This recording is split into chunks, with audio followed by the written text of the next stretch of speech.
जय श्री राम। मैं आपको एक दृष्टांत और सुनाता हूँ।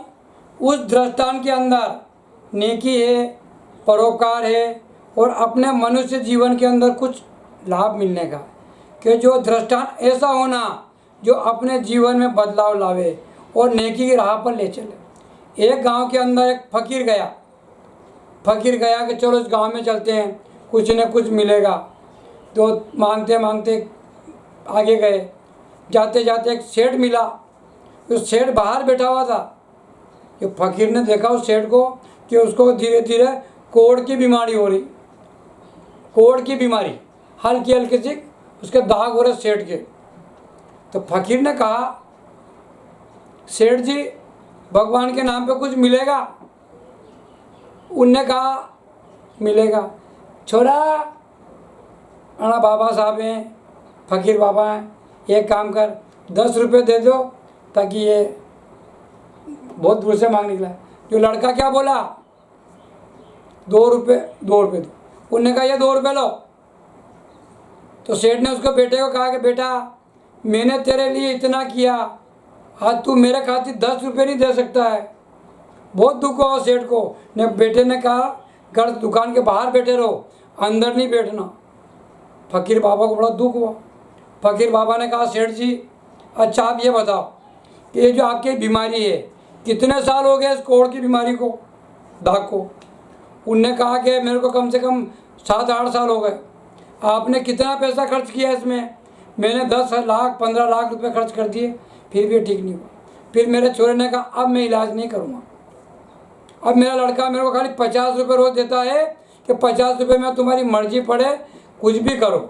और मेरे को सुबह शाम रोटी मिल जाती है और दुकान के बाहर आके बैठ जाता हूँ। बाबा साहब के सामने रोने लगा कि बाबा साहब मेरी हालत बहुत ख़राब है।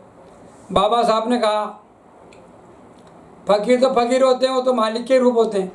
उनने कहा कि देखो, जवानी का कर्म, जवानी का जो कर्म होता है ना, वो बुढ़ापे में भुगतना पड़ता है। और बुढ़ापे का जो कर्म है, वो बच्चा कुचा कुछ भी होता है, वो किसी भी योनि में आप जाओगे, उस कर्म को आपको भुगतना ही पड़ेगा। कर्म किसी का पीछा नहीं छोड़ता।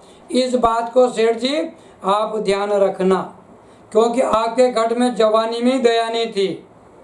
तब जाके धीरे धीरे धीरे आपने जो पूंजी कमाई है, उस पूंजी में आपने मालिक के प्रति कुछ भी दान पुण्य नहीं किया। सेठ जी बोले, वाकई में काम धंधे में इतना फंसा था कि दान पुण्य क्या होता मुझे कुछ भी मालूम नहीं था। सेठ जी ने कहा कि अब आप मुझे रास्ता बताओ। उस फकीर ने कहा कि तुम एक काम करो कि जो भी बच्चा, छोटे छोटे जो भी बच्चा आवे, तुम उनकी सेवा करो। छोटे छोटे जितने बच्चे उन सबकी सेवा करो, जो भी हो तुम्हारे पास देते रहो, उनको खुश करो। उन्होंने कहा ठीक है साहब। चले गए फकीर बाबा। अब दूसरे दिन सेठ जी गए दुकान पे, तो बच्चे आए एक औरत के साथ में कपड़ा लेने के लिए। तो खट सेठ जी गए दुकान पे, खट दूसरे सामने दुकान पे। उन्होंने कहा बिस्कुट के पूड़े देना, तो खट 2 बिस्कुट के पूड़े लाके उस बच्चे को दिए। चले बेटा खा लेना। वो बच्चे की माँ बोली मन में कि हे प्रभु, इस सेठ जी ने आज तक पानी पूछा नहीं, पानी पिलाया नहीं, और ये आज कह रहा कि बच्चे को बेटा ये बिस्कुट खा ले। बहुत अच्छी बात है, धर्म की राह पे चला। धीरे धीरे वो धर्म की राह पे चलता गया। 6 महीने हो गए। 6 महीने में उसका कोई इलाज में कोई परिवर्तन नहीं हुआ, जैसे का जैसे ही। एक दिन क्या हुआ, सुबह वो मंदिर जाने लगे सेठ जी।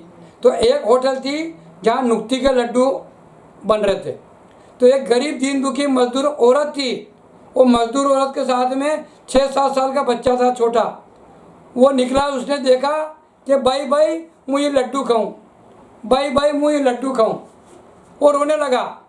तो माँ कहने लगी, बेटा मेरे पास 10 रुपये पड़े हुए हैं, 10 रुपये के अंदर मेरे को तेल ले जाना, नमक ले जाना, आटा ले जाना। मैं अगर पैसा यहाँ खर्च कर दूँगी तो फिर घर पे क्या खाएंगे अपन? नहीं माँ, मैं तो लड्डू लूँगा। तो वो बच्चा जोर जोर से रोने लगा। वो माँ भी रोने लगी कि बेटा मेरी बात मान ले। इतनी देर में वो सेठ जी उधर से निकले।